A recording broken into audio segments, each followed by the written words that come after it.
dago. Oh, makudenu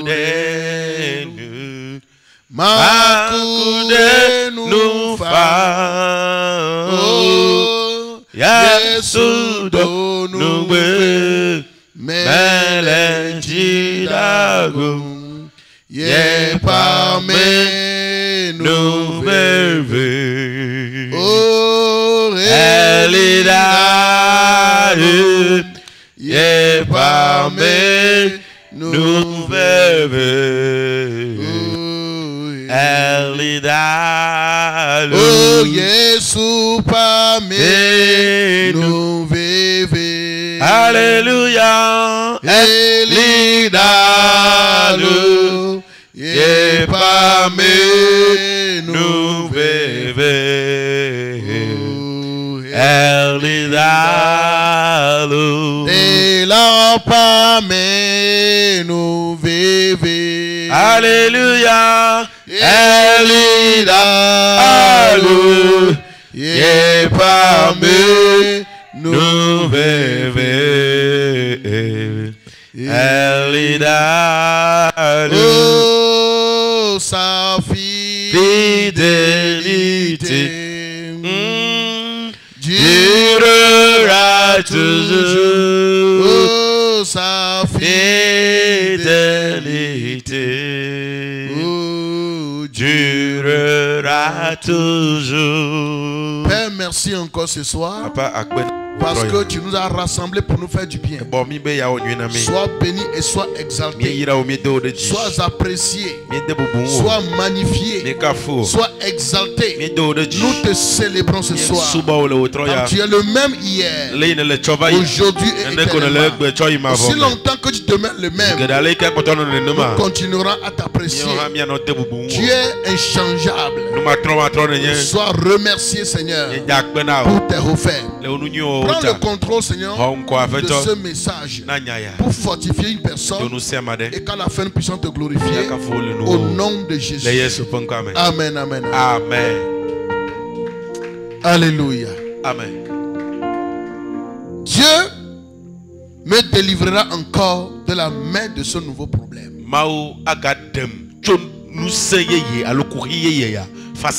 Dieu te délivrera encore de la main de ce nouveau problème. Dieu te délivrera de la main de ce nouveau Philistin. Alléluia. Amen. Nous lisons dans 1 Samuel 17, 32 à 37.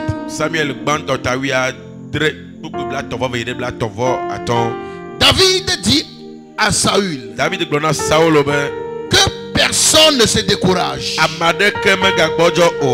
cause de ce Philistin. Ton serviteur ira se battre avec lui. Saül dit à David, tu ne peux pas aller te battre avec ce Philistin, car tu es un enfant et il est un homme de guerre dès sa jeunesse. David dit à Saül, ton serviteur faisait paître les brebis de son père. Et quand un lion ou un ours venait en enlever une du troupeau, je courais après lui. Je le frappais et j'arrachais la brebis de sa gueule. S'il se dressait contre moi, je le saisissais par la gorge. Je le frappais et je le tuais. C'est ainsi que ton serviteur a terrassé le lion et l'ours. Et il en sera du Philistin, de cet incirconcis, comme de l'un d'eux, car il a insulté l'armée du Dieu vivant.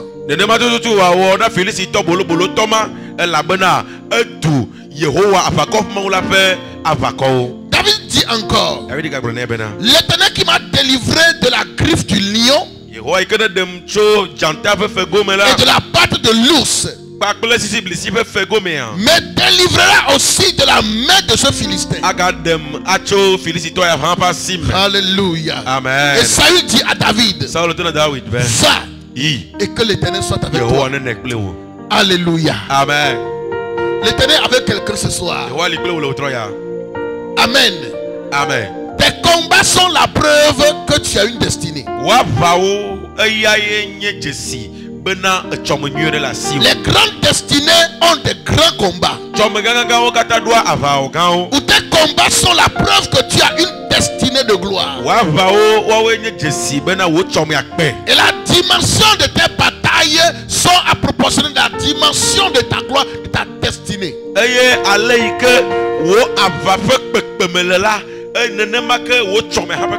Dans tout ce que tu rencontres sur ta voie, depuis le vent de ta mère jusqu'à cet instant, c'est la preuve que tu as une grande destinée. Et tu es combattu à cause de cette destinée. Et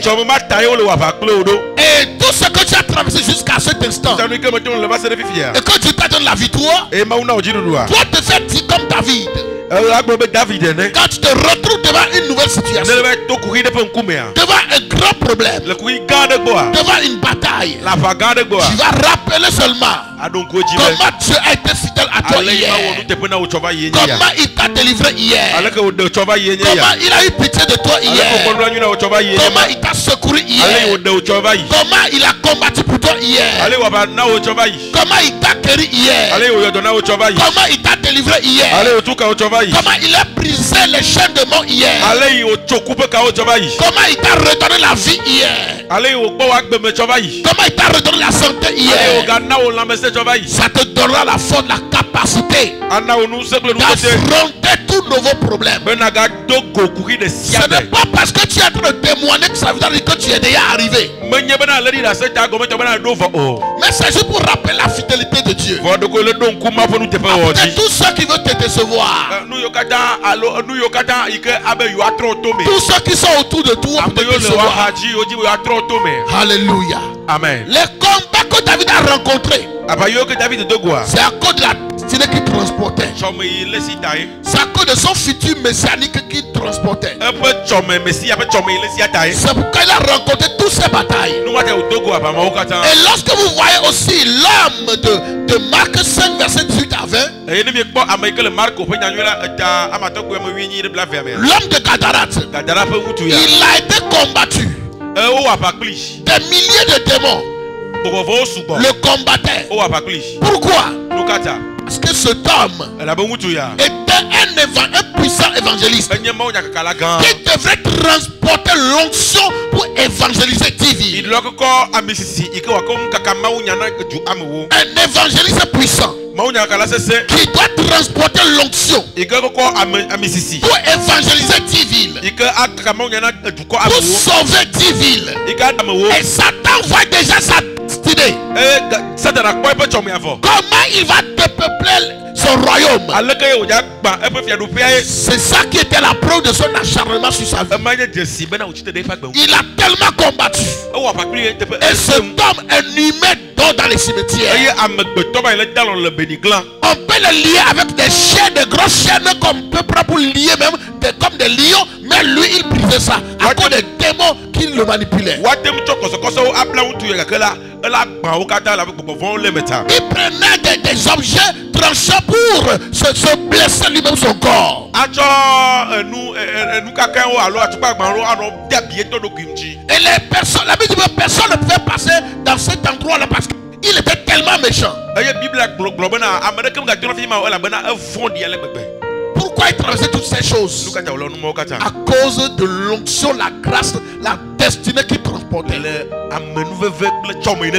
voulais dire à quelqu'un ce soir, peu importe les combats que tu vis, peu importe les batailles que tu vis, comme David l'a dit, ce qui t'a délivré hier de toutes ces situations que tu as traversées te délivrera aussi encore de ce nouveau problème, de ces situations difficiles.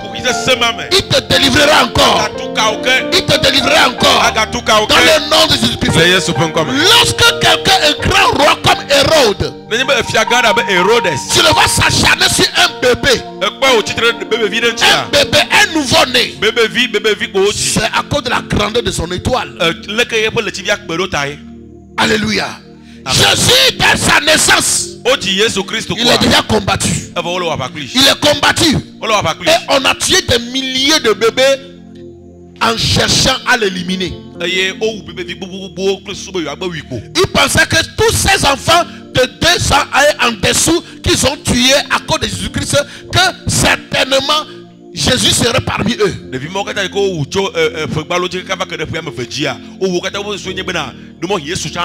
il aurait déjà fini avec lui. Et il ne pouvait pas accomplir sa destinée. Bien aimé, je voulais dire à quelqu'un ici. Peut-être dans ta famille, ta maman a perdu des enfants. L'ennemi s'est acharné sur beaucoup d'enfants. Mais si toi tu as traversé tout ça, et tu es encore vivant aujourd'hui, tu es un Jésus. Jésus signifie sauveur. Donc tu es un sauveur. Dieu t'a préservé. Aussi longtemps que ta mission n'est pas accomplie, tu ne mourras pas.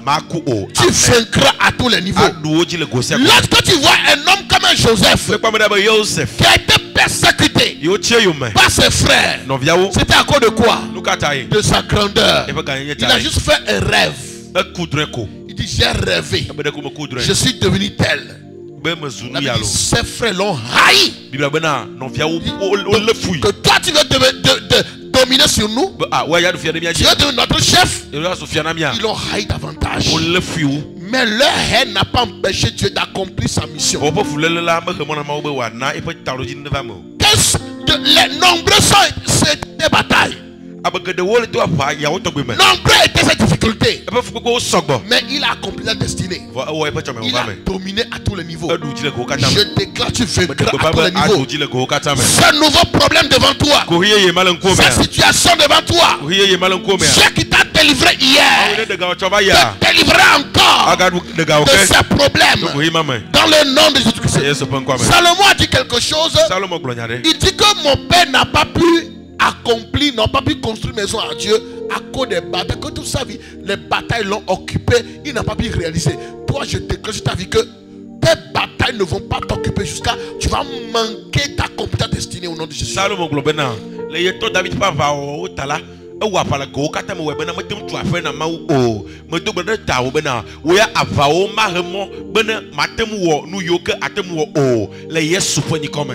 Alléluia. Amen. Toi tu vaincras à tous les niveaux. Et Dieu va t'élargir au nom de Jésus-Christ. Les batailles que tu combats aujourd'hui te donnera la victoire. Et tes enfants marchent dans cette victoire. Tes enfants vont profiter. Dans le nom de Jésus-Christ.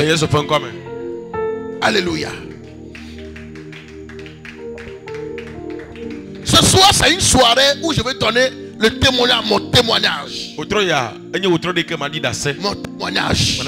J'ai juste introduit avec ces versets pour maintenant parler de mon témoignage du début jusqu'à la fin et pour te dire et aussi dire aux nouveaux problèmes, aux nouveaux défis, aux nouvelles batailles, aux nouveaux combats que Dieu qui a été avec moi toutes ces années jusqu'à aujourd'hui me donnera encore la victoire sur eux, me délivrera encore de leur main. Et lorsque tu vas entendre cela, ça va te fortifier.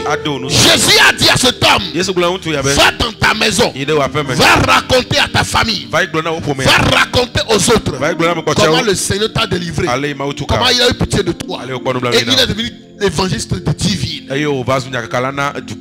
Alléluia. Amen. Je viens d'une famille très très humble, très humiliée. Alléluia. Amen. Le monde a besoin de notre témoignage. Et Plusieurs fois, nous cachons nos témoignages. Nous ne voulons pas dire tout ce que Dieu a fait pour nous. Si le monde ne célèbre pas notre Dieu, c'est parce que nous refusons de dire tout ce qu'il a fait pour nous. Et nous pensons qu'en criant que c'est de la folie. Ce n'est pas une maladie, ce n'est pas une folie. Quand pour toi, tes cris, c'était pour célébrer le Seigneur, c'était pour raconter aux autres ce qu'il a fait pour toi.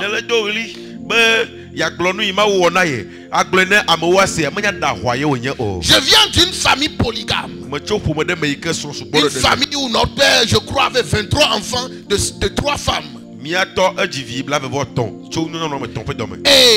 lors dans la vie de ma mère et de mes parents sont la pauvreté, les souffrances, beaucoup de difficultés qu'ils traversaient. Et ma mère avait aussi des enfants. Et arrivé à mon tour, lorsqu'elle était enceinte de moi, elle a dit que ça lui a causé beaucoup de difficultés, de beaucoup de problèmes, beaucoup de batailles. Et elle a vécu des choses horribles. Elle a vécu des situations désastreuses. Elle a vécu la mort.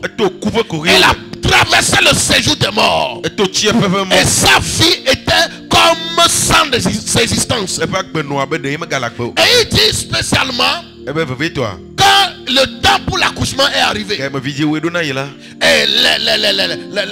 le travail a commencé. Le commencer un jour, ça fait 8 jours. 8 jours. Et tellement c'était tellement intense. Ils ont tout fait. Mais je ne sortais pas. Et elle rentrait même dans la brousse, se disant que partout la mort va me trouver, je mourrai là-bas. Elle cherchait la mort à cause des douleurs d'enfantement, des situations qu'elle vivait. Elle ne pouvait pas rester parmi les gens. Et elle parcourait les champs. Elle circulait. Elle s'asseyait à des endroits, pensant que la mort va le prendre. Peut-être si le sommeil la prenne, son désir est que ce sommeil soit son dernier sommeil. Mais le Seigneur l'a secouru jusqu'à ce que je naisse. Et pourquoi cela se passe? C'est comme ce qui est arrivé à Jésus-Christ. L'ennemi voit déjà sa destinée. Il voit déjà son étoile. Et c'est à cause de ça que l'ennemi s'acharne sur sa vie pour vouloir le détruire. Et qu'est-ce qui s'est passé? La maladie a commencé. J'ai commencé par vivre de la maladie. Maladie sur maladie. Maladie sur maladie. Et en ce temps, comme ils ne connaissaient pas Jésus, ils sont obligés d'aller vers un hôtel, vers qui on m'a amené pour faire des choses. Ils m'ont même fait des incisions pour que la maladie passe. Et après cela, j'ai commencé par grandir. Mais arrivé, je crois, à 4 ans ou 5 ans, mon père, je ne le connaissais pas encore. Mais mon père est décédé. Alléluia. Amen. Mon père est décédé. Et nous nous sommes retrouvés orphelins. Pour les 20 et quelque chose enfants. Et pour ma mère, pratiquement au moins 7 enfants. Qui va nous aider? Qui va nous prendre en charge? La souffrance a commencé. Les problèmes ont commencé. On a commencé par souffrir. Sans père. Jusqu'aujourd'hui, je manque cette dimension de papa. L'amour paternel, je n'en connaissais pas. Si c'est seulement Dieu que je fais confiance, je ne peux pas te dire ce qui c'est que l'amour paternel, je ne connais pas ça. La seule chose que j'ai gardée de mon père, malgré que c'est l'enfance, et il élevait les porcs en ce temps-là, et je me rappelle qu'il m'a accompagné dehors pour féquer. Et des porcs étaient venus pour me pousser. Et mon père a pris un bâton pour frapper le porc. Et cela, il s'était enfui. Donc cela est rentré dans ma subconscience. Et la seule chose que j'ai gardée de mon père, il était un père qui défend ses enfants. C'est pourquoi la plus grande partie que j'ai ma foi encore plus développée envers Dieu, c'est Dieu défenseur. C'est pourquoi il dit que je ne peux pas mourir de la mort des sorciers, parce que Dieu me défendra à cause de cet aspect que j'ai vu de mon père biologique me défendre.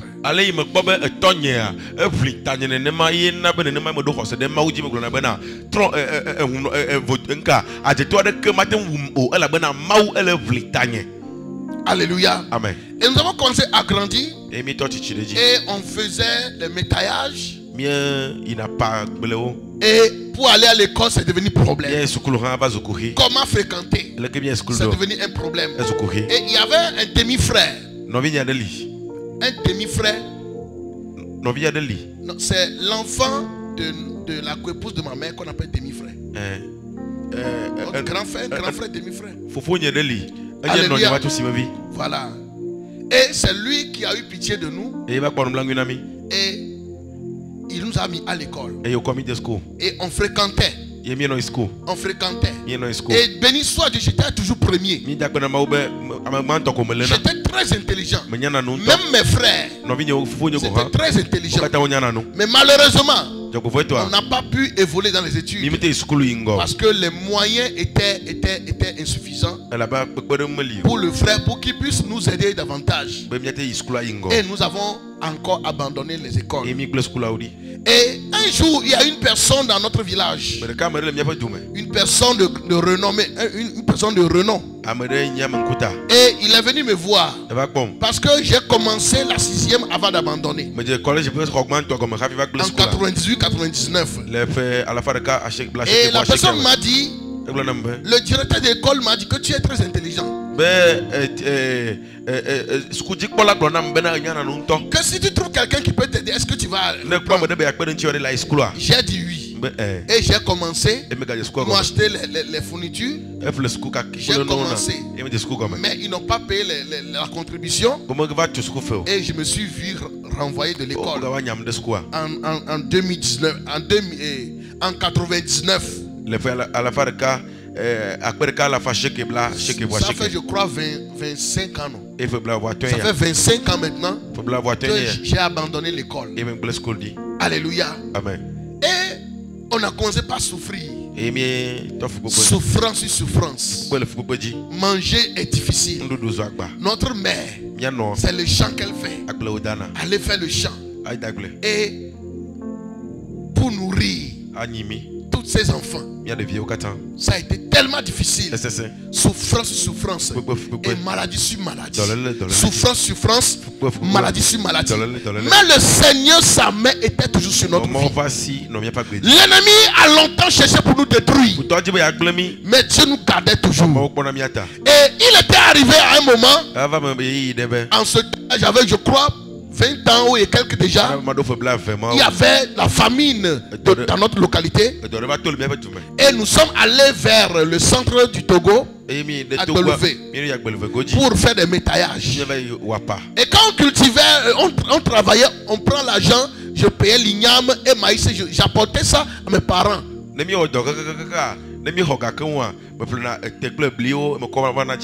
je suis retourné encore au lieu. Et nous étions au champ en train de griller les maïs pour manger. Quand dans une vision, j'ai vu toute une armée venir sur moi. Les personnes qui sont autour de moi ne voyaient pas. C'est moi seul qui voyais la vision. J'ai vu des personnes venir sur moi avec des armes. Et ils voulaient m'abattre. J'ai crié, Jésus, sauve-moi. Quand j'ai crié ici, j'ai perdu connaissance. J'ai perdu connaissance. Et c'est des luttes sur des luttes. Quand je suis sorti de cette crise, je ne pouvais même pas savoir ce qui m'est arrivé. Mais j'ai vu que l'endroit était vraiment rasé. C'est devenu plat parce que j'ai tellement lutté. Et eux, ils m'ont dit de retourner dans mon village. Ils m'ont remis de l'argent. Ils m'ont amené au lieu où il faut prendre la voiture. Je suis revenu au village. Mais je ne sais pas quoi dire aux gens. Parce que je ne sais pas ce qui m'est arrivé. Alléluia. Amen. Et lorsque le mardi, qui est le jour du marché de notre village, est arrivé, j'ai pris pousse-pousse pour ramasser les bagages de mon frère pour amener au marché. Et lorsque je suis arrivé, j'ai payé comme pour manger. J'ai prié comme ça, je voulais couper pour manger. Quand j'ai perdu connaissance au milieu des gens, dans le marché, et c'est là les gens crient, c'est épilepsie, c'est épilepsie. Et mon calvaire a commencé. Rappelez-vous, l'ennemi faisait toutes ces choses parce qu'il voyait ma destinée. Il voyait la grandeur que Dieu a déposée. Et la souffrance a commencé.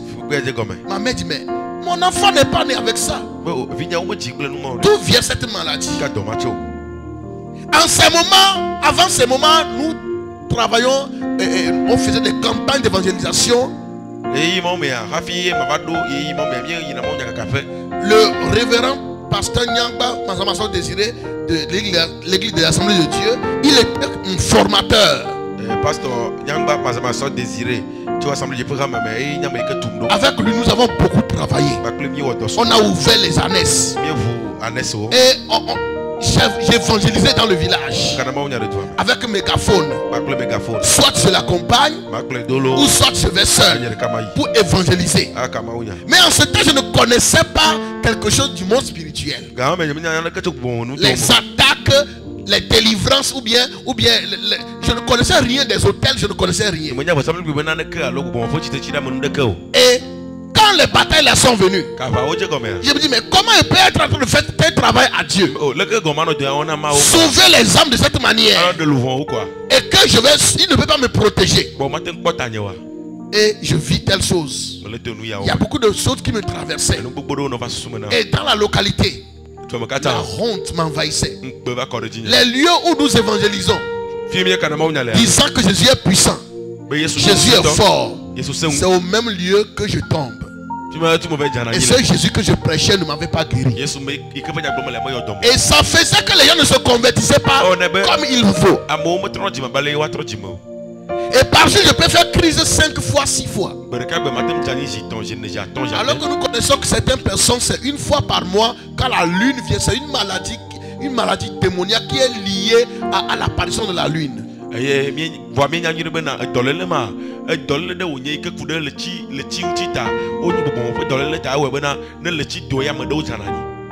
Alléluia. Amen. J'ai commencé par vivre ce calvaire.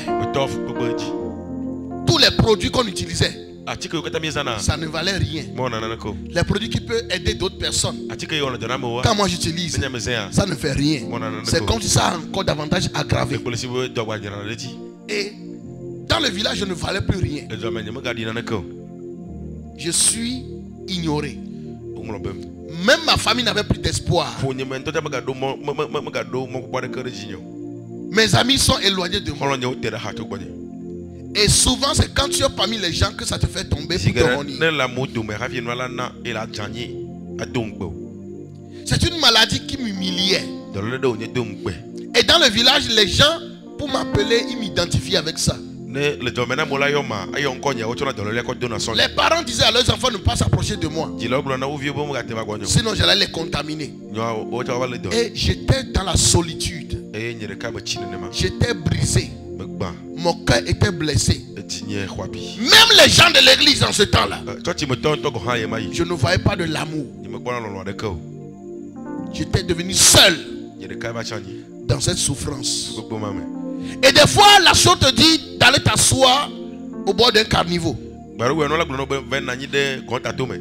Et c'est lorsque tu t'assieds là-bas que ça te prend pour te faire tomber dans le caniveau.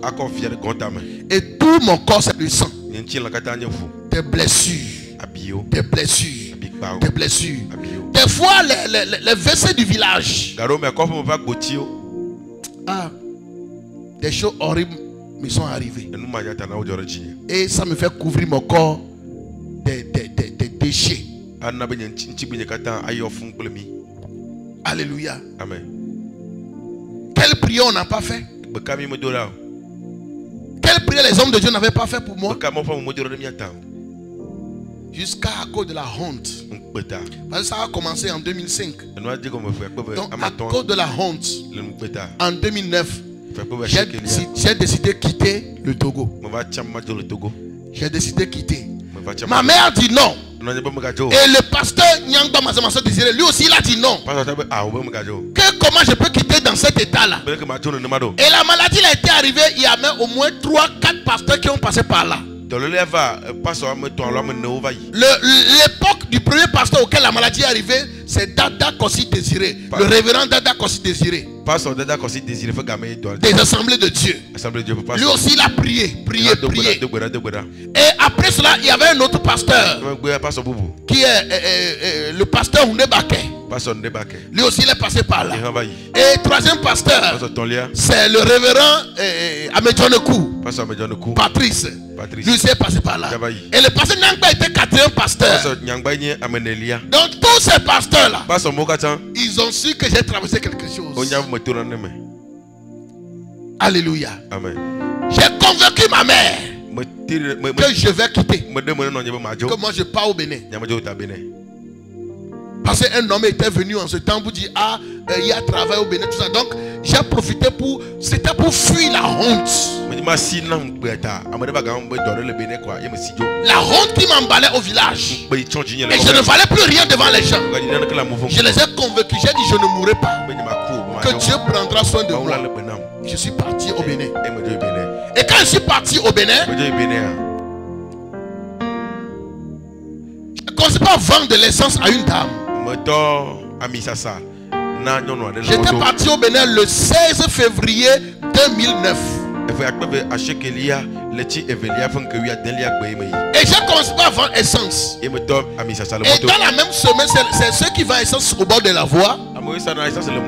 Et qu'est-ce qui s'est passé? Et on pompe l'essence pour pouvoir mettre dans les bouteilles. Moi je ne maîtrisais rien de cela. En voulant le faire, cela est rentré dans mon cerveau et sorti par mes narines. Et dans la semaine, quand je vais au WC, c'est le sang qui sort comme si on est en train d'uriner. Et les gens crient à la maison. Mais quelle femme est venue au WC? Et elle a vu ses menstrues de cette manière, elle s'est couverte du sang.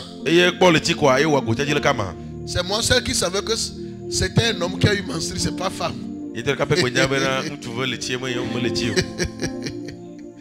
Alléluia. Amen. Ça fait que mon sang finissait, j'ai commencé à avoir de l'anémie. Et j'ai quitté là-bas. J'ai commencé à vendre de Fan Milk. Et certaines personnes m'ont aidé avec certaines tisanes pour pouvoir pour que mon sang puisse remonter un peu. Et en ce temps-là, béni soit Dieu, Dieu a fait que je ne tombais plus devant les gens. Mais à la maison, je tombais toujours. Je faisais toujours crise. Et un jour, je vendais Fan Milk. Il y a un carrefour qu'on appelle carrefour Kati. Et à Porto Novo. Et il y a un véhicule de la police du commissariat central en ce moment-là qui poursuivait un véhicule. Et le véhicule roulait d'une manière zigzag pour que le véhicule des policiers n'aille pas devant pour le bloquer. Et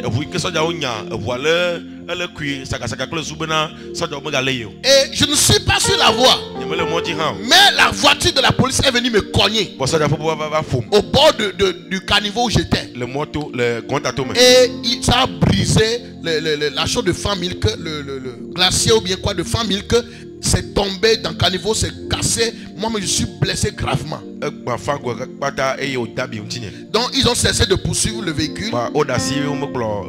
Et ils ont arrêté un Zemidiaman pour qu'il me conduise au commissariat central pour qu'il me soigne puisque c'est leur véhicule qui m'a cogné. Arrivé là-bas, ils ont commencé à me parler en ce temps-là la langue Goum, parce que je ne connaissais pas encore la langue. Toujours en 2009. Et j'ai dit, je ne comprends pas la langue. Il m'a dit, toi tu viens d'où? J'ai dit, je suis togolais. Et c'est là un des policiers a dit qu'il fut une année, les Togolais ont frappé les supporters béninois pour un match. Que à cause de ça, ils ne vont pas me soigner. Ils m'ont renvoyé avec du sang, des blessures. Je parle de 2009, Dieu est témoin. Et je suis tombé gravement malade. Je suis resté à la maison pratiquement vers 2 mois. C'est l'église et c'est un frère qui me donnait à manger, qui prenait soin de moi et qui me soignait aussi pour que je puisse me retrouver. Dieu qui m'a fait traverser toutes ces choses, il m'a donné la victoire. Je vais dire au nouveau vie devant moi. Dieu me donne la victoire aussi sur vous. Quand j'ai fait pratiquement 22 mois à la maison, je me suis levé un jour, j'irai chercher un autre travail.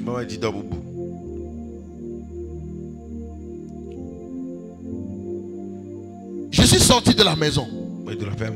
Et toutes les maisons bien construites, bien bâties que je vois, je frappe la porte.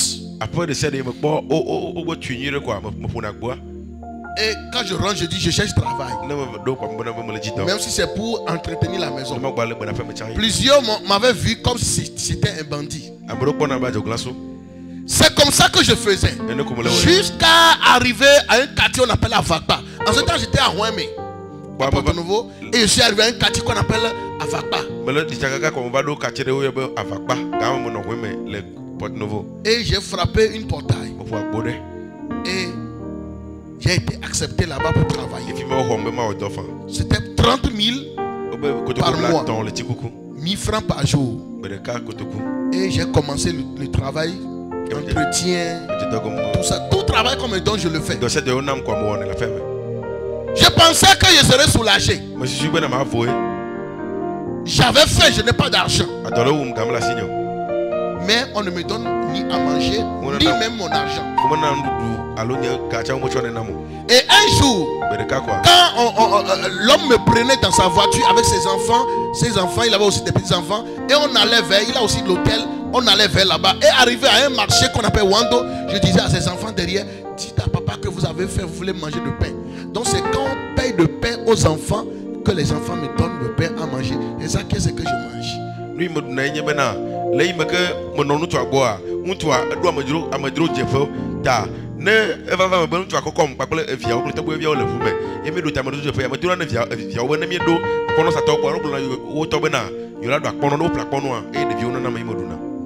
C'est comme ça dans la souffrance. Je voyais, le matin tu viens, tu vois qu'on a versé nourriture dans la poubelle. Même moi j'avais faim. Je n'ai pas trouvé à manger. Et même mon argent, on ne me donnait pas. Il m'a testé de toutes sortes de manières. C'est un franco-béninois. Et le matin, pour laver son véhicule, il met l'argent dans des endroits, pensant que j'étais voleur, j'allais prendre cet argent.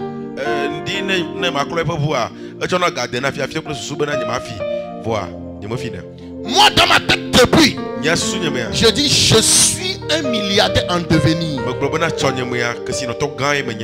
je ne peux pas bloquer ma destinée à cause de ces miettes. C'est pourquoi je ne vole pas l'argent. Donc, quand je regroupe ça, quand il se réveille, je dis, ah, votre argent est tombé ici. Il va dire, ah, oh, peut-être c'est tombé de la poche. Mais c'est faux. Billet ne peut pas tomber de la poche et rentrer dans des choses, sous des trucs, des choses.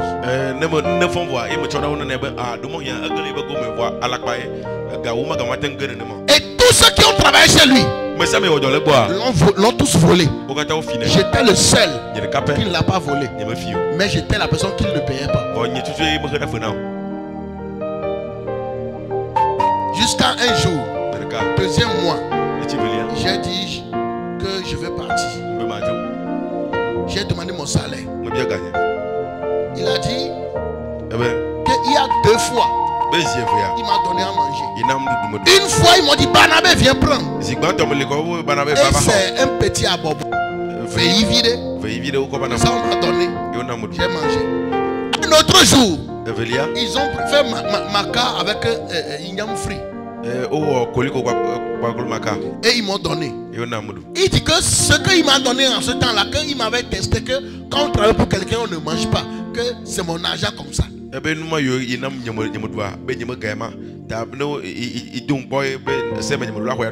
Donc c'est quand quelque chose que je devais prendre là. Quand j'ai dit ça, il a appelé. Madame, tu as 2000 francs là-bas?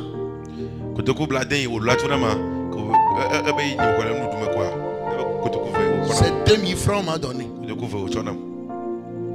Je suis parti. C'était un 10 octobre 2009. J'ai regardé le ciel, j'ai regardé la terre. Je dois loyer. J'ai fait. C'est seulement 2000. 2000 ne peut pas payer loyer. Maintenant 2000 là, je peux manger avec ça combien de jours?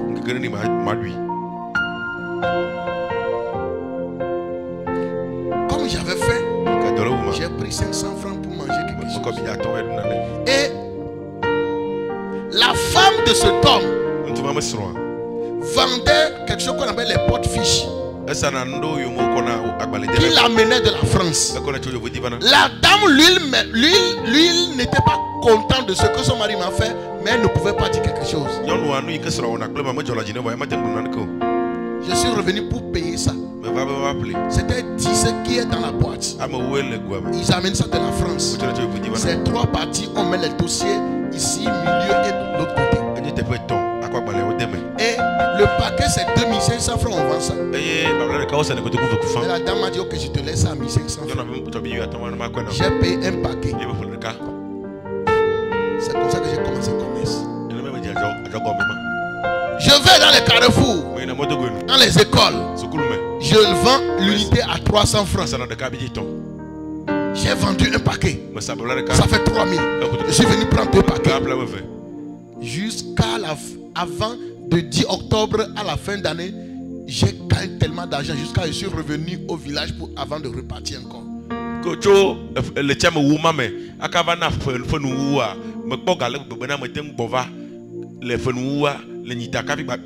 Lorsque je suis reparti, les catastrophes plus exagérées ont commencé. À chaque fois que je gagne de l'argent, on dirait qu'à mon retour au village, il y a une caméra qui est placée sur moi. Quand l'argent tombe dans ma main comme ça, si je n'ai pas fait accident pour que l'argent finisse, je dois tomber malade. Quand l'argent finit, je suis guéri. Mon calvaire a commencé. Mon calvaire a commencé. Accident, maladie. Accident, maladie. À tout moment où l'argent tombe dans ma main, ça là c'est inévitable. Quelque chose doit se passer. Le diable voyait ma destinée, ma gloire.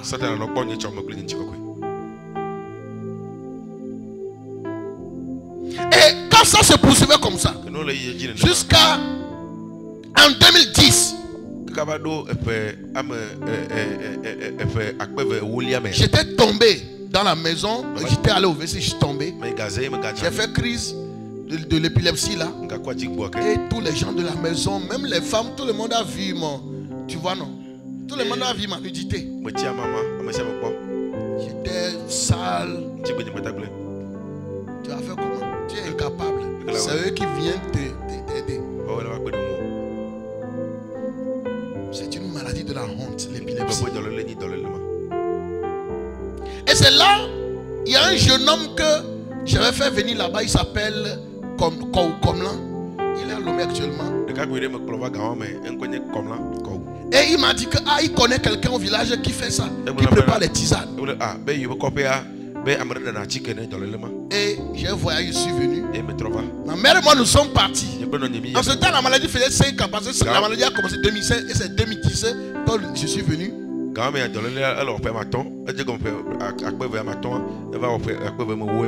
Et arrivé chez l'homme, ma mère et moi, l'homme nous disait que on doit payer cabri, mouton, poulet. Il a listé des choses qu'il doit me laver au carrefour, que c'est la maladie des sorciers.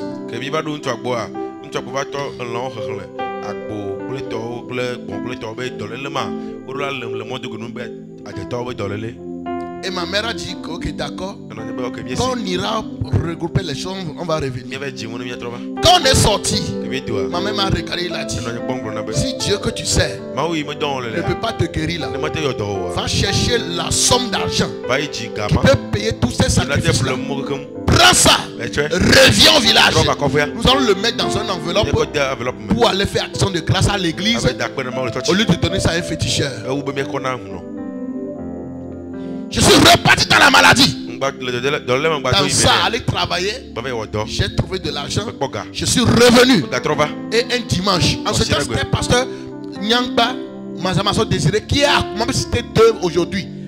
Pasteur cité 2 aujourd'hui. Je le dis pour que vous compreniez que je ne suis pas en train de fabriquer quelque chose. C'est lui qui était pasteur en ce temps-là. Et on est venu déposer l'action de grâce. Et ma mère a dit que je suis venu aujourd'hui rendre grâce à Dieu parce que Dieu a guéri mon fils. Pourtant, je n'étais pas guéri. Pasteur Nyangba Désiré, il a assemblé Dieu pour pasteur. A ma cité 2. Mais le bloc soubena. C'est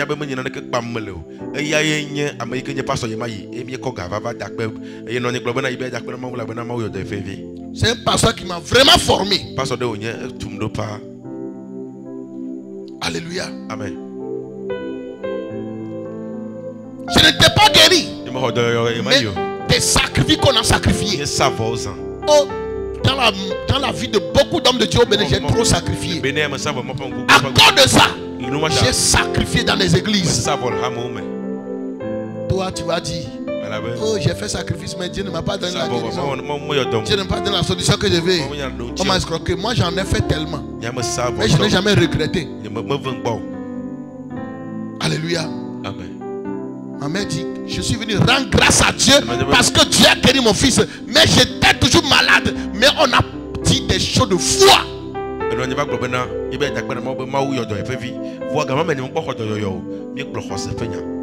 Je suis reparti encore même dans la maladie. Et qu'est-ce qui s'est passé encore? En 2011, j'étais là. Un matin très tôt. Quand j'ai senti que quelqu'un a pris comme palette pour préparer mes intestins. Je ne voyais pas la personne, mais je voyais le mouvement. Les mots de vente, je criais. Je criais. Et on a commencé à faire d'hôpital. Quelques jours déjà, je suis déjà paralysé. On est allé au siège de Porto Novo. J'avais commencé ça dans un hôpital qu'on appelait Bon Samaritain. Ça, dans son ancienne maison qui faisait face à l'hôtel Novella Planète à Dambekluno. C'est là-bas que j'étais allé premièrement, ils ont fait les soins. Mais c'est quand c'était devenu grave. Donc, on est obligé de me transférer au siège de Porto Novo. Le boulevard Dambekluno.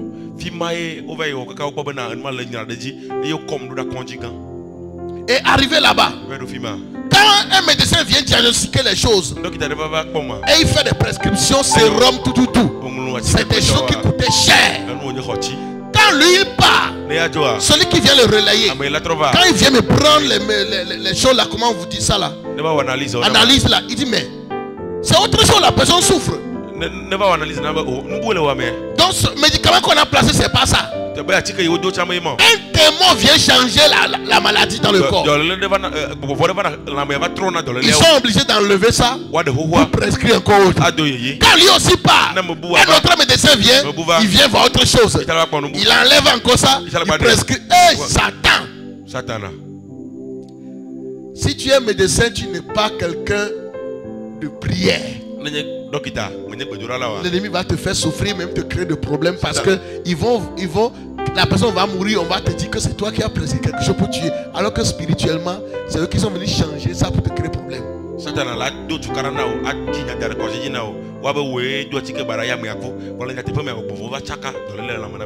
Soyez spirituel dans votre métier.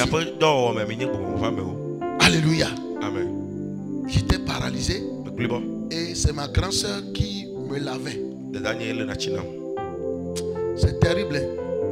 Je ne pouvais pas manger le jus d'orange. On presse des fruits là qu'on me donne. L'église aussi a dépensé. Mon argent de commerce dépensé. L'argent de ma classe dépensé jusqu'à...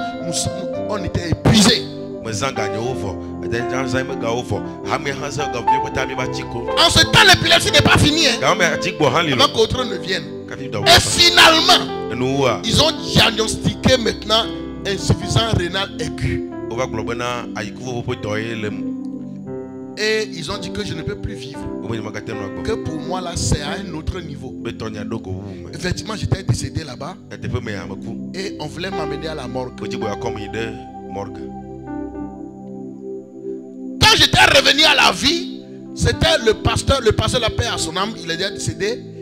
Il s'appelle Révérend Agloba Francis. C'est lui qui était à genoux avec sa Bible. Prière.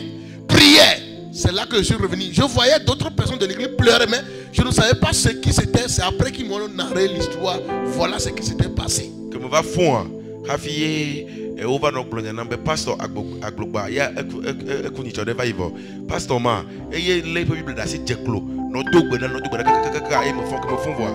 Mais pas moi non vivant, je suis revenu à la vie, mais le docteur ont dit que quelle que soit la chose, je vais mourir toujours, que c'est trop dosé. Donc à cause de la peur, ils ont loué un taxi, l'église, pour me ramener au village. Et j'étais couché dans la voiture parce que j'étais paralysé. Il sonnait 01 qu'on est arrivé à la cour de mon père Nita à Ebokope. La maladie est partie. C'est moi qui s'est levé sur mes pieds pour marcher. La maladie est partie. Alors que je suis revenu bredouille, vide. Donc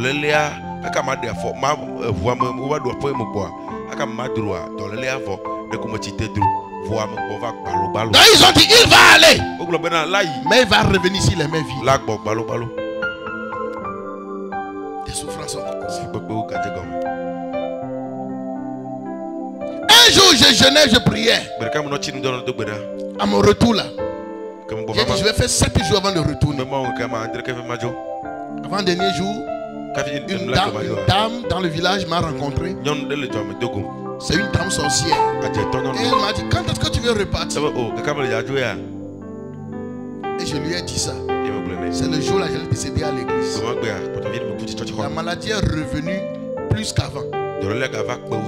Et j'ai entendu la voix de Dieu qui m'a dit pose ta main droite sur ton ventre et déclare toi montagne, quelle que soit ta hauteur, tu seras aplani devant Zorobabel. J'ai vu un miracle inhabituel, un miracle soudain. La maladie a disparu jusqu'à ce jour. Quand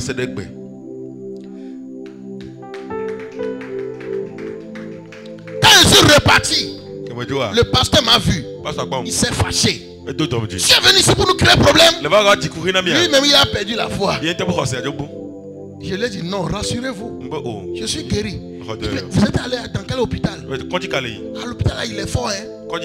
J'ai dit non, c'est pas hôpital. Il dit tu as fait comment? J'ai dit j'ai prié moi-même. Il dit ah bon?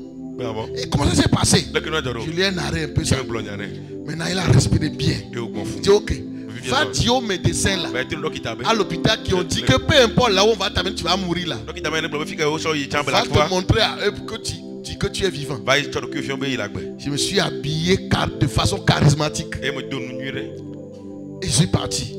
Et en ce jour-là, les médecins étaient en réunion quelque part. Je les ai salués. Ils disent ah bonne arrivée monsieur. Que puis-je faire pour vous? Il dit ah c'est moi tel jeune homme. J'étais dans telle salle. le lit tel numéro, et je souffrais de l'insuffisance rénale aiguë ici. Et vous avez dit que je ne peux plus vivre, que c'est moi. Ils ont dit non, que c'est faux. Que tu es allé dans quel hôpital? J'ai dit non. Ils ont pris le sable pour verser sur moi. Parce que dans leur coutume là-bas, on dit que si on verse le sable sur toi, tu es là. Si je suis fantôme, j'allais disparaître. Mais que je suis là, ça veut dire que c'est la personne.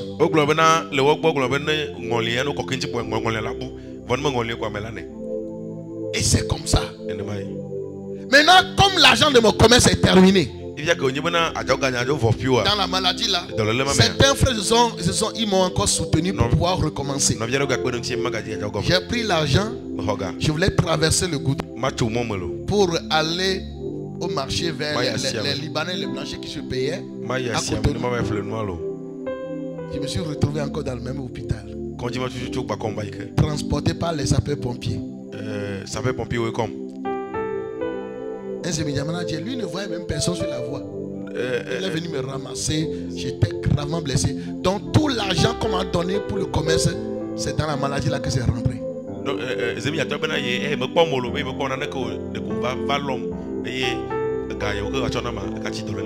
Tout cela pourquoi? À cause de ma destinée.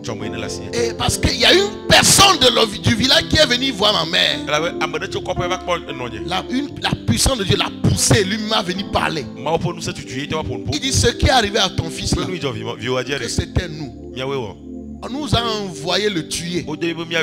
Et on nous a dit qu'il va délivrer la famille Nyatiglo, que c'est lui le délivreur, leur sauveur, et qu'il va délivrer beaucoup de peuples. Donc on leur a dit de me tuer. Ma mère s'est fâchée, elle a dit, il a parlé vraiment. Ce n'est pas qu'il a laissé ça de rire, mais c'est la puissance de Dieu qui l'a poussé à venir confesser. Alléluia. Amen. Donc ce qui est arrivé à Joseph, rien de sa famille. Ce qui est arrivé à Jésus-Christ, parce qu'on voyait son étoile. Parce que les gens là voyaient déjà mon étoile. Depuis que j'étais dans le ventre de ma mère, les combats ont commencé. Donc tes combats que tu vis sont la preuve que tu transportes une grande destinée. Dans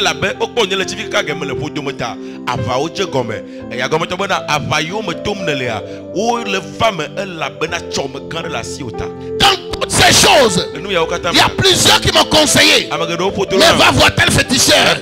Mais il faut être en bonne santé pour adorer ton Dieu, non? J'ai dit toujours, si je dois mourir, je mourrai dans la fidélité en Jésus-Christ. Je ne veux pas corrompre ma foi pour la guérison. Même s'il faut mourir avec cette maladie, je mourrai. Et au Bénin, on m'en a conseillé, mais j'ai refusé. Si j'avais fait cela, aujourd'hui mon témoignage sera corrompu. Je ne pouvais pas vous témoigner la main de Jésus-Christ. Je ne pouvais pas vous dire comment il est puissant, comment il délivre, comment il combat, comment il guérit, comment il ramène à la vie. Je ne pouvais pas le dire pour toi aujourd'hui. Lorsque tu traverses une situation, tu dois t'accrocher davantage à Jésus-Christ. Si tu ne t'accroches pas à lui, le monde va te voler. Tu vas te compromettre avec les pratiques mondaines. Tu vas aller chercher la solution du monde et tu seras en désaccord avec Dieu. Et demain tu ne peux pas témoigner. Demain tu ne peux pas glorifier Dieu. Tout ce qui nous arrive, c'est pour la gloire de Dieu. Joseph pouvait dire, Joseph pouvait dire, vous avez médité de me faire du mal, mais Dieu a changé en bien pour me faire gouverneur aujourd'hui, afin de vous sauver la vie. Alléluia. Amen. Et j'ai encore recommencé après cet accident. Après, j'ai encore recommencé le commerce. En 2014, je souffrais toujours de l'épilepsie là. En 2014, la nuit, j'ai vu la même dame. Quand j'étais venu au village, il m'a posé la question, tu repars quand? Je l'ai vu dans mon sommeil. Elle me dit, mais toi tu t'es levé contre nous dans le village. pour voir notre nudité. Tu veux nous humilier? Je vais te tuer. Parce qu'en ce temps, j'ai qu'on va faire des prières dangereuses. Pourquoi sous ces souffrances-là? Pourquoi moi seul? Pourquoi mes autres sœurs ne suivent pas les choses que je souffre? Pourquoi moi les petits? C'est parce qu'il y a une grande gloire.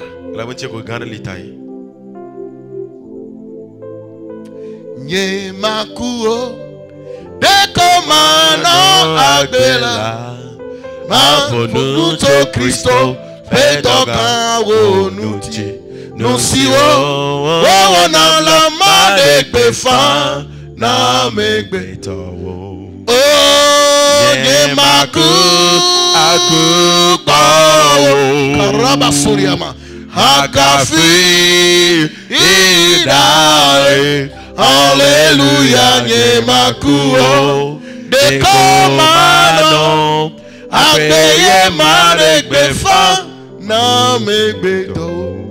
Alléluia. Amen. Tu ne mourras pas. Si tu n'es pas mort dans leur main jusqu'à leur ci, tu ne mourras pas. Si je n'étais pas mort dans ça, je ne mourrais plus la mort d'un ennemi. Amen. C'était le 2 septembre 2014 que je l'ai vu dans mon rêve. Et le 3 septembre, j'ai remarqué le président des hommes. En ce temps-là, il s'appelait Monsieur Aniambosu. Et on allait à Cotonou. Quand arrivé à Sekandi, on a fait un accident terrible. Celui que j'ai remarqué n'a rien eu. Celui à cause duquel on a eu de crochage, il n'a rien eu. Même la moto, Djenana, qui est Robala, n'a rien eu. J'étais le seul blessé et décédé. C'est grâce aux intercesseurs. Il y a un homme parmi eux, il s'appelle Pasteur Aïpou. Lui aussi, il avait vécu pour 2011 là jusqu'à... C'est lui que l'église avait mandaté pour m'amener au Togo en ce temps-là. J'étais malade. Et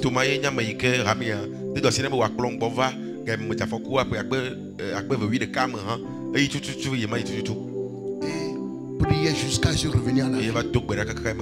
Les médecins ont fait le travail. J'ai continué le commerce.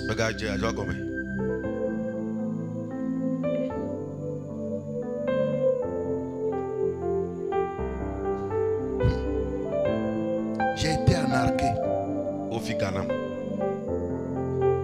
par les bandits. Près de 2 millions. Il y a même l'argent d'autres personnes qui est dedans. Ça l'a failli m'amener à la prison. J'étais innocent dans l'affaire même.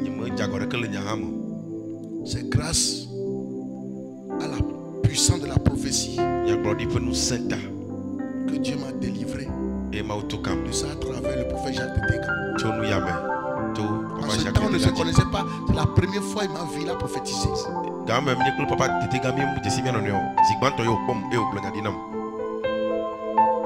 Quand j'ai été arnaqué, je n'ai plus d'argent même pour la maison, manger, c'est difficile. Il y a une dame de l'église, une maman. C'est lui qui m'avait hébergé, c'est lui, il y a beaucoup de chambres quand même. Je l'étais. Un jour, je ne sais pas ce qu'il a piqué. Elle m'a chassé. Elle m'a mis dehors. Je ne sais où aller. Je ne lui ai rien fait. J'ai demandé à mon pasteur d'alors de m'aider, je peux dormir à l'église. Les matins, je vais me réveiller très tôt, partir, sortir. Les nuits, je vais dormir. Lui aussi, il a refusé. Il dit ça serait une honte si quelqu'un, après, il va dire à l'église n'a pas permis que je dors quelque part et c'est dans l'église. Donc, ils ont refusé. Il y avait une maison abandonnée dans le quartier Foufountokpa là. Une maison abandonnée où l'eau montait et même ça coulait. Donc une dame a trouvé ça. Mais ils ont dit encore que c'est payant. 5 000 encore. Après le film, après mais si on fait amener si les gens qui jana le dia, on ne va pas quoi voir au béni mon gars tu fais ça beaucoup de quoi maintenant. Et c'est la présidente une raison des femmes, c'est eux qui me donnent à manger. C'est là que beaucoup de mes habits sont gâtés. À cause de la fraîcheur. L'eau. Quand il pleut, je reste debout. Mais c'est là que j'ai rencontré Dieu. J'ai prié. Seigneur, assez c'est assez. Beaucoup de choses que je vis aujourd'hui, c'est dans ces chambres. Oh, là où tout le monde m'a abandonné. Mes amis, personne ne voulait même que je reste chez lui.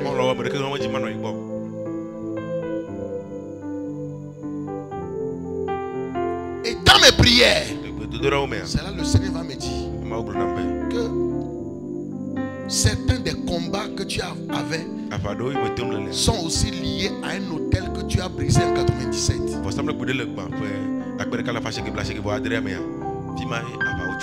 Il y avait un hôtel à notre place publique en ce temps. On s'asseyait dessus, c'est avec ciment. Et au milieu, il y a serpent. Ce n'est pas, il n'y a pas de brousse. C'est serpent. Oh, mais serpent sont doux pour vivre là-bas. Ça a été quelque chose de horrible. Donc j'ai fait ce que j'ai déjà fait. Donc Dieu disait, ce n'est pas moi qui t'avais envoyé faire ça. Mais c'était l'appel que tu as pour destruction des hôtels. C'est ça qui brûlait en toi. Que tu as commis la même erreur que Moïse. Moïse sentait l'appel, mais ce n'était pas encore mon temps. Il est allé défendre ses frères sans que ce n'est pas moi qui l'ai envoyé. Que c'est la même chose que tu as fait. Et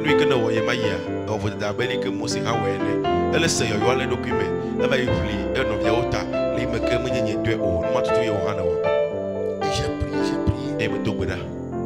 Jusqu'à... J'ai décidé que je vais quitter Porto Novo pour aller à Parakou. Je ne connaissais personne là-bas. J'étais allé travailler pour quelqu'un jusqu'à j'ai encore récupéré un peu d'argent pour... Et j'ai acheté les marchandises. Je suis parti. Et je causais avec une dame togolaise. Elle s'appelle Mamanado. Et je dis que je vais partir à Parakou. Il dit, tu connais quelqu'un? Je dis non. Donc on parlait. Et le surlendemain, je devais partir. J'étais allé chez lui quand son frère est arrivé de Parakou. Il dit, j'avais mon frère là-bas. Voilà, c'est lui qui est arrivé. Et il a dit, ok, tu viens à Parakou. Ok, pour tes débuts, tu peux rester avec moi avant d'aller louer. Et béni soit Dieu, j'ai trouvé là où dormir. Et j'étais resté avec lui quelques mois avant de quitter pour aller louer. Dans l'année 2015, j'ai quitté en mai 2015 Porto Novo pour la et c'est dans la même année 2015 que ma guérison m'a retrouvé. Amen. Alléluia. Amen. C'est Dieu qui dirigeait mes pas en me conduisant à un lieu inconnu, un lieu que je ne sais pas ce qui m'attend. Arrivé là-bas, c'était dans l'église de l'Assemblée de Dieu de Transat Parakou qu'on allait. Et il y avait un tailleur qu'on appelle Olivier. J'étais allé pour coudre des habits chez lui. Et j'ai vu des affiches qui parlaient des choses, des miracles, des témoignages d'un évangéliste dans son atelier.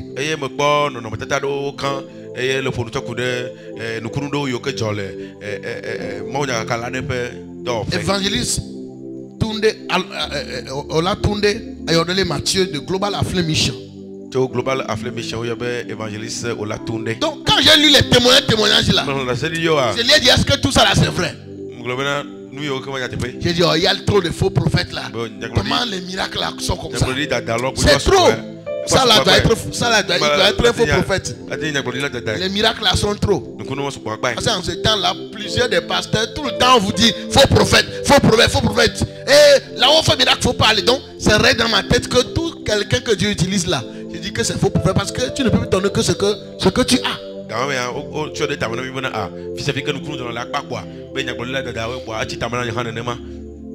Il m'a conseillé d'aller. Donc j'ai rassemblé mon courage et j'ai commencé.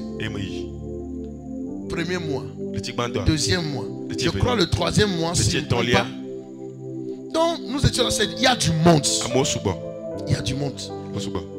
Et une dame est venue témoigner de guérison de l'épilepsie.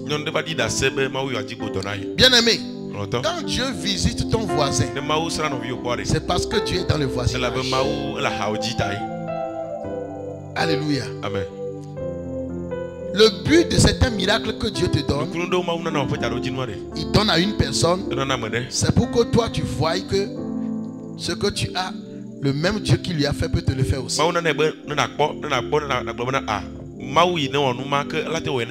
Le miracle que Dieu a donné à Sarah après tant d'années de stérilité, c'est pour dire à toutes les femmes stériles que vous aussi vous allez accoucher.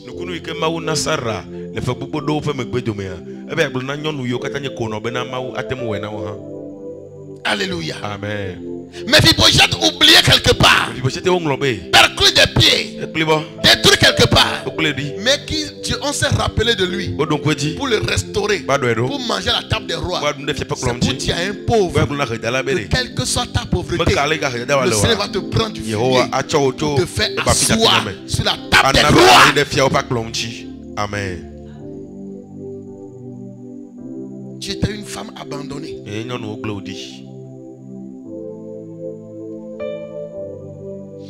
Délaissée.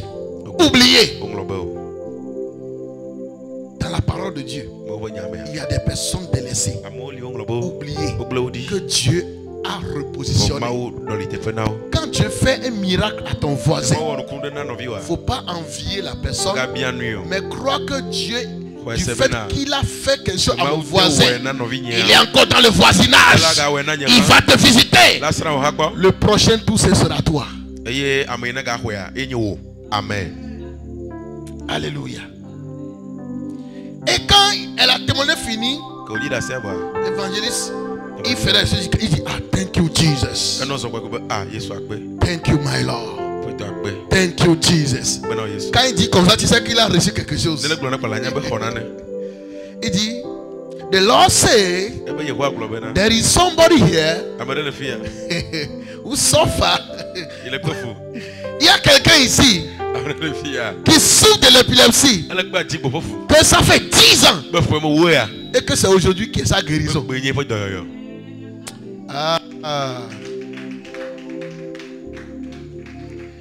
Je vais me lever.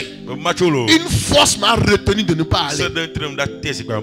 Si tu vas là-bas et puis on a prié pour toi et que tu n'es pas guéri, tout ce monde ici connaîtront que tu as souffert de cette maladie ou que tu souffres de cette maladie, de regarder la dimension de ta honte. C'est comment on m'a maintenu là. Dieu même m'a soulevé by fire. Je me suis levé. Il dit, c'est toi? J'ai dit oui. Et il a prié pour moi. C'était un vendredi.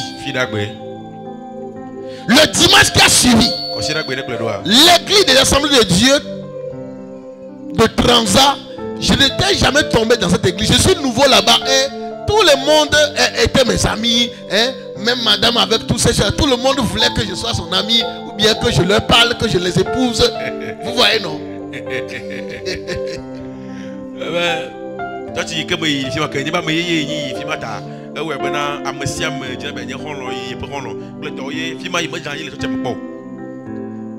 Mais qu'est-ce qui s'est passé? On a prié pour moi vendredi. Dimanche qui a suivi, en pleine école du dimanche, j'ai fait crise de l'épilepsie. Donc on vient de prier pour moi le vendredi. Le diable a dit, ah, tu as vu ce que j'ai dit, non? Il t'a pas guéri. Tu n'es pas guéri. C'est un menteur. Ils ont appris de l'évangile, ils ont appris ça. Ils m'ont appelé, je suis allé. Et son épouse, c'est une prophétesse. Maman Grâce. Il dit, Dieu dit qu'il t'a guéri, il t'a guéri. C'est comme ça, elle parle doucement. Dieu dit que tu es guéri. Alléluia. Effectivement là, de 2015 là, jusqu'à aujourd'hui, en 2025 maintenant, je vais fêter 10 ans là. Je vais fêter 110 ans de ça là. Je dois aller témoigner maintenant. 10 ans de ça, je dois aller témoigner. La maladie a fait 10 ans. Guérison fait 10 ans. Je dois célébrer ça. Je dois vraiment préparer une action de grâce pour ça. Alléluia. Jésus m'a guéri. Dans cette maladie, j'ai fait plus de 10 fiançailles. Quand quelqu'un apprend qu'il est malade, la personne me laisse. À cause du problème. On va le donner à nos fiancés. Après te la baie,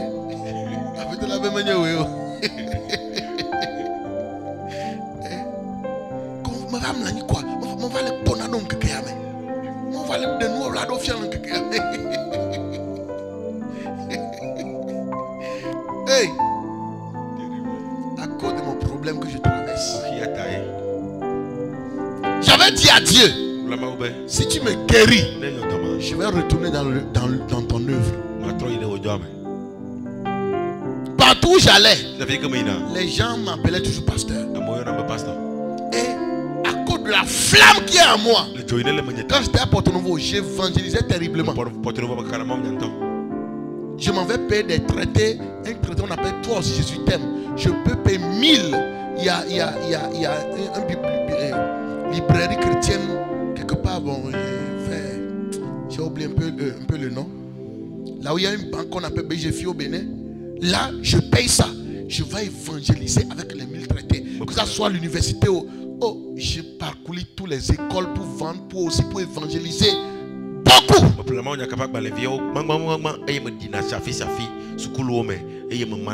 Et on m'a arrêté à Parakou. J'étais allé faire la même chose là-bas. On m'a arrêté à la gendarmerie pour me mettre parmi les prisonniers. Il y avait un concours de la gendarmerie et il y avait du monde là-bas. Et j'ai des traités. Donc j'ai demandé. Il y avait 4 gardes à la porte. Je leur ai demandé, est-ce que je peux parler, je peux évangéliser ceux-là?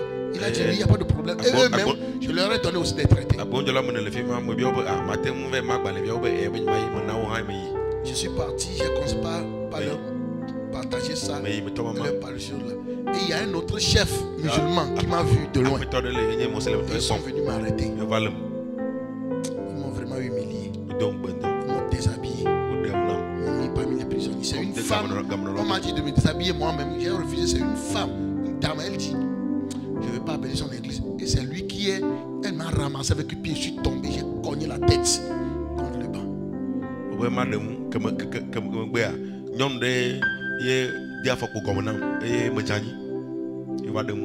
Ils m'ont donné quelque chose comme des herbes sont comme ça. Ils m'ont donné à sa clé. Grand espace.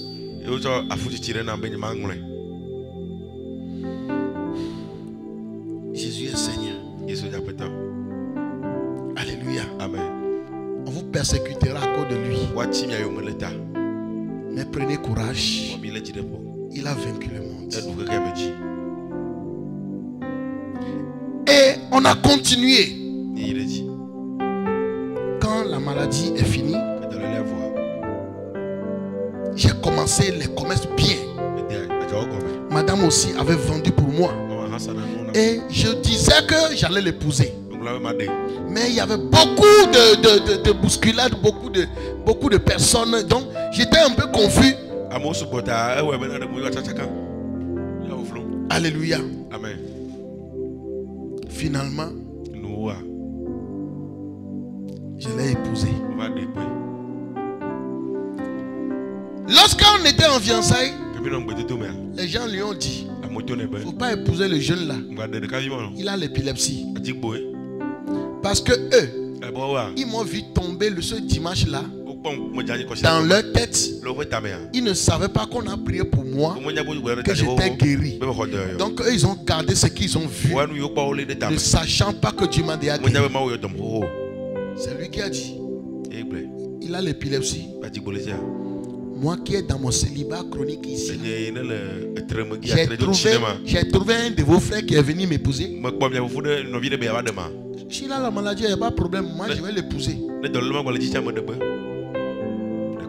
a arraché mon cœur dans la prière. Parce que ce n'était pas trop facile. On a célébré le mariage. Et Dieu me voulait ailleurs. Lui-même l'a arrangé les choses. On a travaillé avec l'apôtre qui était là. Il faut passer l'apôtre John. Ils nous ont envoyés dans une localité au Bénin appelée Cabo. Et la sorcellerie était à Rhodos. Des combats, on a rencontré là-bas. Le premier endroit où on a commencé, les batailles ont commencé. Il y a plusieurs musulmans qui se convertissaient. Dieu opérait des miracles. Et on amenait même des malades du Nigeria. Et un jour, quelqu'un nous a dit: Pasteur, toi tu peux rester ici. Tel pasteur est venu ici, ils ont fui. Tel est venu, ils ont fui. Et je leur ai dit: moi je suis différent. Et j'ai été attaqué. De schéma de sang. Quand c'est un WC public. Quand tu sors, le public est là. Tu sors, tu vas.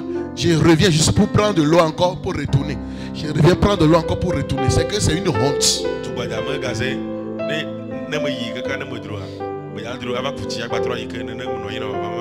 C'est comme ça. Jusqu'à ce que mon épouse a prié pour moi. J'étais guéri de ça. Parce que moi-même je suis devenu faible. Et on nous a attaqués. Mon épouse avait accouché Good News, qui avait juste 2 mois. On priait à 20h comme ça pour dormir. Quand on les a attaqués, mon épouse est décédée en même temps. Ma fille aussi. J'ai gardé la fille dans ma fille dans la main. Mon épouse par terre. J'ai prié pendant 8 heures de temps en langue. Ramta Suprayande, Libros Takataya, la Roucha. Ceux qui ne connaissent pas la puissance du parler en langue là. J'ai parlé en langue parce que j'ai dit quelle prière, quel type de prière je vais faire maintenant. J'ai parlé en langue toute la nuit. Jusqu'à le jour est arrivé. Les 2 sont revenus à la vie. Et Dieu a frappé les ennemis. Plusieurs les a laissés dans la maladie. On est parti. Quand cela s'est passé, l'imam est venu voir notre propriétaire qui est musulman pour dire: comment tu peux louer ta maison à un pasteur? Il est en train de vider notre mosquée. Les combats ont commencé. Plus de 200, vers 300 que nous étions. On est revenu vers 5 et nous ont chassés là-bas. Personne ne voulait nous louer dans le village. Jusqu'à on nous a loué une maison loin vers le marché. C'est un marché où les gens du Nigeria aussi viennent, tout ça. Et on a recommencé encore le culte. C'était un quartier des féticheurs là où nous sommes partis. Devant nous c'est un féticheur. À gauche c'est un féticheur. Derrière c'est que c'est un quartier. On est au milieu des féticheurs. Et un jour, j'étais en train de sacrer la maison. Quand j'ai vu une boîte enterrée, j'ai tapé ça. J'ai sorti ça. Bon, j'ai jeté. L'esprit m'a dit: va prendre ça, casse ça. Regarde qu'est-ce qu'il y a dedans. Donc c'est quelqu'un qui est venu enterrer. Je ne sais pas si c'est une partie de l'homme ou bien d'un animal ou bien ce qu'ils ont fait avec des choses pour enterrer là-bas. On a pris maintenant des bois, des choses pour consommer ça. Ça a refusé de brûler.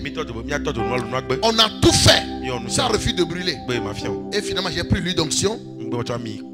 J'ai versé ça sur lui. J'ai prié.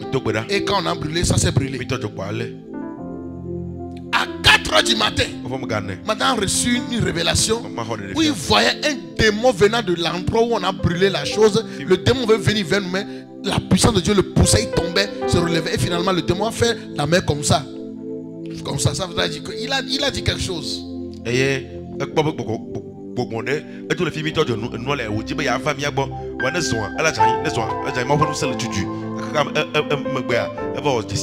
Le jour est arrivé comme ça. Quand j'ai combattu un mot de ventre. Donc c'était un mot de ventre là que le démon l'a lancé. J'ai souffert dans ça. Mon épouse a prié sur Kéry. Le 25 août 2019.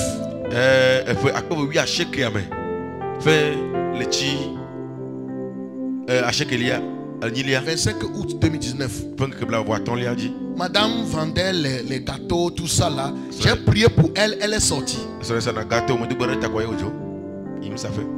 Je suis rentré dans la chambre pour méditer. À 9h, je suis sorti. Je suis dans l'inondation dans la maison. Mais il n'a pas eu plus. C'est terre rouge, c'est pas terre comme terre de Lomé. Mais qu'est-ce qui se passe? J'ai tourné comme ça, tout autour de notre maison. Ça s'explose. L'eau commence pas à sortir. Les gens sont venus du Nigeria, ils sont venus filmer ça, qu'ils n'ont jamais vu ça. On a commencé à traverser l'eau. On a cherché chambre. On a cherché. Personne ne veut nous louer. Des scorpions, des centaines de scorpions. L'eau était tellement jusqu'à même notre lit. On n'a pas pu récupérer le matériel parce que ça a tellement bu l'eau. On a séché, mais ça sentait. On était obligé de brûler.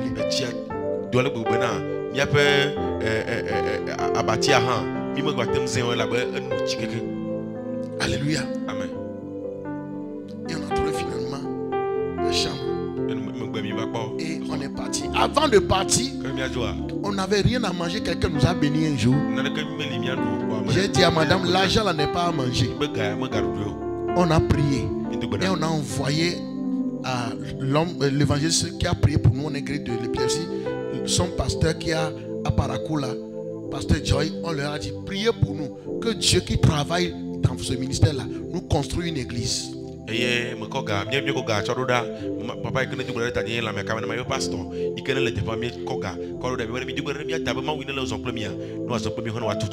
sommes partis à l'autre endroit.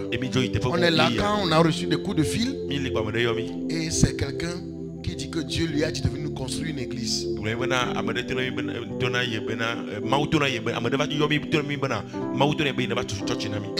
un Ibo, un anglophone, il a besoin des millions pour construire l'église.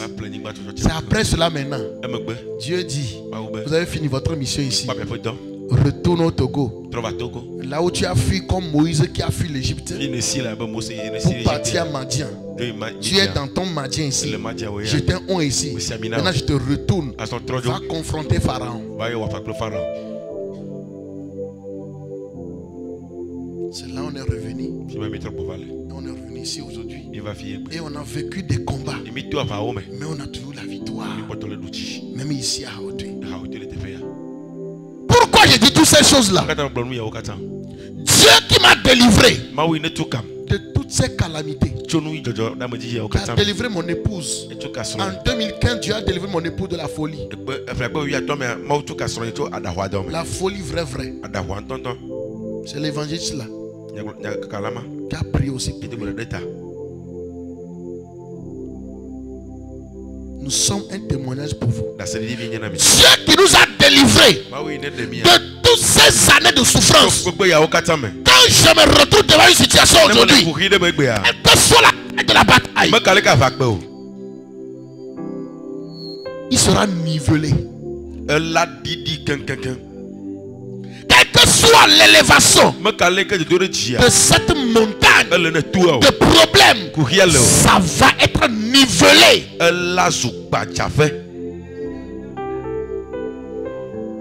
Alléluia. Regardez un peu tout ce qu'on a traversé.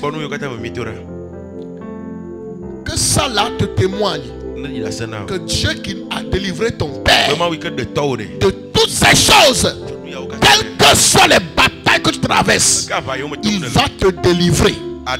Il va te délivrer. Il va te délivrer. Il a dit à l'homme, pourquoi il te raconte ça? Il a dit à cet homme-là, va dire aux autres. Va dire aux autres ce que le Seigneur a fait pour toi. Comment il a eu pitié de toi. David a dit aux autres. Il a dit au roi qu'il voit un autre défi devant lui et devant le peuple. Et il dit, tu ne peux pas. Tu ne peux pas vaincre ça. Tu es trop petit. Il a dit au roi. Il a témoigné au roi. Hier, quand je pétrais le troupeau de mon père, voici les batailles que j'ai rencontrées. Les batailles à la dimension de lion. Les batailles à la dimension de l'ours. Et j'ai vaincu à cause de Dieu. C'est Dieu qui m'a délivré de tous ces années de détresse. De la main des lions. De la main de l'ours. Me délivrera aussi de la main de ce Philistin. Qui est ton Philistin? Ce nouveau combat, ce nouveau problème. Je vais te rassurer dans ce témoignage pour remonter ta foi que tu vaincras à tous les niveaux. Tu vaincras à tous les niveaux. Tu vaincras à tous les niveaux. Peu importe la dimension de la bataille, peu importe ce que tu vis, peu importe la densité de ce problème. Tu sais un grand Dieu. Tu sais un grand Dieu. Ne vois pas tes problèmes comme grands. Dis à tes problèmes combien ton Dieu est grand. Ne parle pas de ton problème aux gens. Mais parle au problème comment Dieu est grand. Adresse-toi au problème. Il sera nivelé. Il sera nivelé. Il sera nivelé. Est-ce la maladie? J'en ai vécu. Il sera nivelé. Parce que Dieu a nivelé tout malade dans ma vie. Est-ce la mort? Dieu l'avait nivelé. Il va le faire encore. Est-ce le manquement? Dieu avait pourvu pour nous hier. Pouvoir encore aujourd'hui. Est-ce le lieu de culte? Dieu a pourvu le lieu de culte pour nous hier. Il pourvoira encore ce qu'il a fait hier. Il a la capacité. Il est capable de le reproduire. C'est un spécialiste dans les miracles. C'est un spécialiste pour vaincre à tous les niveaux. Reçois ton témoignage. Reçois ton témoignage. Reçois ta victoire. Dans tout ce que traverse le temps, tu es plus que vainqueur. Tu es plus que vainqueur. Tu es plus que vainqueur. Tu es un David. C'est pourquoi tu as ce combat. Parce que tu as une destinée de royauté. Tu es un Joseph. C'est pourquoi tu traverses cela. L'ennemi voyait ce que tu es. Il voit ta destinée. C'est pourquoi il te combat. C'est pourquoi il te met dans la bataille. Mais tu vaincras. Tu vas accomplir ta destinée. Ceux qui ont refusé, ils te poursuivaient. Ils le verront s'accomplir. Ces personnes ne peuvent éteindre l'éclat du soleil. Personne ne peut étouffer ta gloire. Parce que Jésus-Christ est le soleil de justice. Nous sommes des fils du soleil. Nous sommes aussi des soleils. Au nom de Jésus-Christ, je déclare, tu accompliras ta destinée. Tu accomplis ta destinée. Tu vas l'accomplir. Tu vas l'accomplir. Tu vas l'accomplir. Et de grands choses vont arriver encore. Je ne suis pas encore arrivé. Ce n'est pas ce que je veux dire. Un témoignage. Mais je témoigne. Dis à tout nouveau problème. Dis à tout nouveau défi. Que Dieu m'a délivré hier. C'est plus grand que vous. Le plus grand défi, c'est la mort. Si Dieu m'a délivré de la mort, la foi hier. Alors peu importe le défi d'aujourd'hui, que ce soit financier, matériel, sanitaire, relationnel, il pourvoira encore. Il pourvoira encore. Parce qu'il est spécialiste qui pourvoit. Est-ce que tu peux dire amen? La radobo shandama. Malekatu brayando. La kataya mahando brazuya. Je déclare sur ta vie. Ce que Dieu a décidé sur ta vie va s'accomplir. Ça va arriver. Ça va arriver. Ça va arriver. Qu'il pleut ou il neige. Ça va arriver. Que ce soit le vent ou non. Ça va arriver. Que les esprits familiers le font ou non. Ça va arriver. Que les hôtels le font ou non. Ça va arriver. Si tu n'es pas mort jusqu'à cet instant, quand tu m'as écouté, écoutez mon témoignage, je t'annonce que tu ne mourras plus la mort de l'ennemi. Tu ne mourras pas. Tu vivras. Tu vas témoigner la grandeur de Dieu sur la tête des vivants, sur la tête des hommes. Peu importe la taille des problèmes, peu importe la taille de tes combats, il y a un grand Dieu. Il te donne la victoire ce soir. Victoire. J'entends victoire. Victoire. Victoire. C'est ton nom. Victoire. C'est ton nom. Plus que vainqueur. C'est ton nom. Plus que vainqueur. C'est ton nom. Aucun sorcier. Aucun marabout. Aucun féticheur. Aucune incantation ne peut prévaloir à ta vie. Dans le nom de Jésus-Christ, tu es plus que vainqueur. Reçois la victoire sur toute forme de bataille, de combat, de problème, de situation. In the name of Jesus. Oh Jesus. La rouge takamalon de bre. La izazu manteria losa. La bragada bashia. Salomon. La Bible dit, il a dit au roi de Tyr, Hiram, que mon père n'a pas pu accomplir telle chose parce qu'il avait trop de combats. Je déclare, toute ta vie ne sera pas une vie de combat. Je te donnerai la victoire. Tu auras la paix pour accomplir ta destinée. Ainsi en sera-t-il par ce décret au nom de Jésus-Christ. Amen. Amen. Oh, amen. Oh, amen. Amen. Amen. Amen. Amen. Amen. Amen. Amen. Amen. Amen. Amen. Amen. Amen. Amen. Amen. Amen. Amen. Amen. Amen.